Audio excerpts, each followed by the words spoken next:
पहला तो સૌને નમસ્કાર। અરવિંદ કેજરીવાલજી જેમણે આખી રાજનીતિની તાસીર બદલી નાખી, હું અને એક એક ગુજરાતી એમને સૌથી પહેલા નમસ્કાર કરીએ છીએ, વંદન કરીએ છીએ। तो हाँ, देखिए जिस तरह से अरविंद केजरीवाल जी राजनीति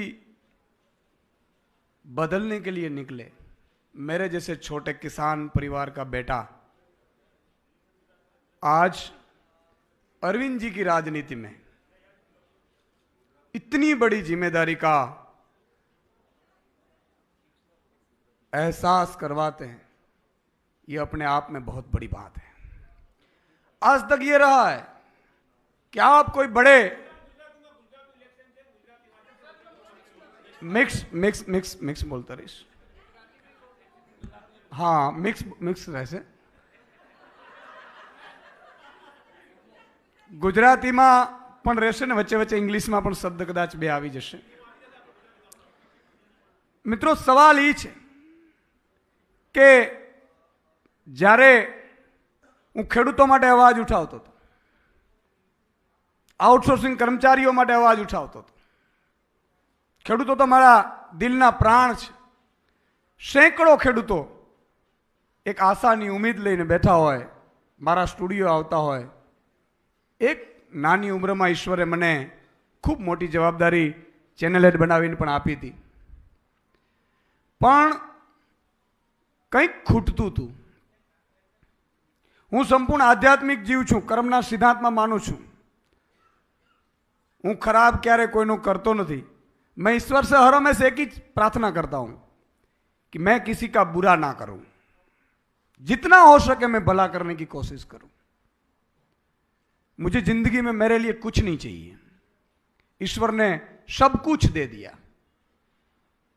बस अब मेरे गुजरातियों के लिए मुझे ईश्वर से प्रार्थना है कि उनकी पीड़ा मैं थोड़ी भी कम कर सकूं, उतना मुझे आशीर्वाद दे। જ્યારે જ્યારે કોરોના આવ્યું, ખેડૂતોની વાત હતી, બેરોજગાર યુવાનો માટે પેપર લીક થતા હતા, વારે વારે આ પરિસ્થિતિ રહેતી હતી। અને એક દિવસ મને એવું લાગ્યું કે ઈશ્વરે મને કંઈક વધારે કહેવાનું, કારણ કે હું સેફ નોકરી હતી, સ્ટુડિયોમાં નોકરી હતી।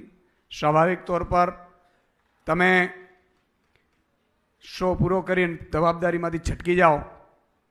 જ્યારે આઉટડોર શો કર્યું ત્યારે પણ हजारों की भीड़ अपने आप आने लगी, और सिर्फ यही कि हमेरा कुछ भला करिए। ત્યારે મેં વિચાર કર્યું કે ટોચ ઉપર હતો, મને ઘણા બધા એવું કહેતા હતા કે તમે મૂર્ખ છો, ટોર્ચ ઉપર છો, પણ જે દિવસે મેં નક્કી કર્યું કે મારે સેફ નોકરી છોડી દેવી છે અને એકવાર મારે જોવું છે કે ખરેખર ગુજરાતની જનતા માટે આપણે શું કરી શકીએ। મેં જ્યારે રાજીનામું આપ્યું, ભાઈ શ્રી ગોપાલભાઈ અને ગુલાબસિંહજી બંને મારી પાસે આવ્યા। અરવિંદજીનો ફોન આવ્યો कि सुदान आपको राजनीति में आना चाहिए। मैंने कहा कि साहब मैंने तो जिंदगी में मेरे कोई परिवार में सरपंच तक नहीं बना है, और राजनीति में क्यों? तब अरविंद जी ने कहा कि देखो, अगर आप शो चलाते हो, आप आवाज तो उठाओगे, लेकिन ये निर्भर सिस्टम आपको वो काम करके नहीं देगी जो करना चाहते हैं, इसलिए सिस्टम में जाना पड़ेगा। अरविंद जी ने कहा कि देखो, अगर मैं राजनीति में नहीं आता तो आप मुझे बताओ कि क्या दिल्ली की अच्छी स्कूलें होती?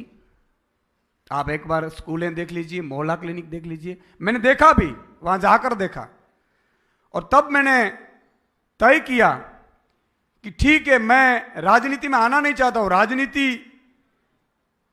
हर हमेशा अच्छे लोगों की मजबूरी होती है, राजनीति शौक नहीं होता है। और उस दिन अरविंद जी ने भी यही कहा कि देखो, मैं भी इनकम टैक्स कमिश्नर था इस सुदान, मैं भी अच्छी खासी जिंदगी जीता था, लेकिन वो मेरे परिवार तक सीमित होती। आज मैं दिल्ली के लिए कुछ कर सकता हूं। क्यों? महिलाएं के लिए बस सुविधा फ्री कर सकता हूं, अच्छे बच्चे पढ़ते हैं। एक ऑटो वाला बच्चा जब पढ़ के बहुत बड़ा बनता है तो मुझे कितना आशीर्वाद मिलते होंगे। तुझ जैसे लोगों को राजनीति में आना पड़ेगा। और तब मैंने तय किया कि मैं राजनीति करूंगा। राजनीति मेरा शौक नहीं, मेरी मजबूरी है। गुजरात की जनता की पीड़ा मुझसे देखी नहीं गई, इसलिए मुझे आना पड़ा। मैंने पहले भी कहा कि मैं कर्म के सिद्धांत में मानता हूं। मैं कहीं आज तक जब भी मैंने पत्रकारिता की तब भी मैं मुद्दों की पत्रकारिता करता था। किसानों की एक कॉलम जो न्यूज नहीं छापते थे, मैंने कितने सैकड़ों सौ किए होंगे। किसानों की आवाज बनने की कोशिश की, बेरोजगारों की आवाज बनने की कोशिश की, महिलाओं की जिस तरह से सुरक्षा व्यवस्था है उसकी आवाज बनने की कोशिश की, व्यापारियों की आवाज बनने की कोशिश की, श्रमिक मजदूरों की आवाज बनने की कोशिश की, सबसे बड़ा आउटसोर्सिंग कर्मचारियों की आवाज बनने की कोशिश की। मुझसे जितना हो पाता था मैंने किया। लेकिन एक लक्ष्मण रेखा होती है, आप वहां न्यूज चला सकते हैं, ऑर्डर नहीं कर सकते। और सिस्टम इतना सड़ा हुआ है कि सिस्टम को साफ करने के लिए, गंदगी साफ करने के लिए आपको गंदगी में उतरना पड़ता है। और तब मुझे अरविंद जी ने कहा कि देखो, गंदगी अगर साफ करनी है तो आपको कीचड़ में उतरना पड़ेगा, चाहे आपको जो भी लोग गालियां दे, मुझे भी देते हैं। लेकिन ये लोग जो गालियां देते हैं ना, वो पॉलिटिकल पार्टी वाले होते हैं। जनता कभी गालियां नहीं देती, वो तो सिर पे बिठाती है। मुझे भी दिल्ली में देख लीजिए आप। और तब मैंने तय किया कि मैं राजनीति में आऊंगा।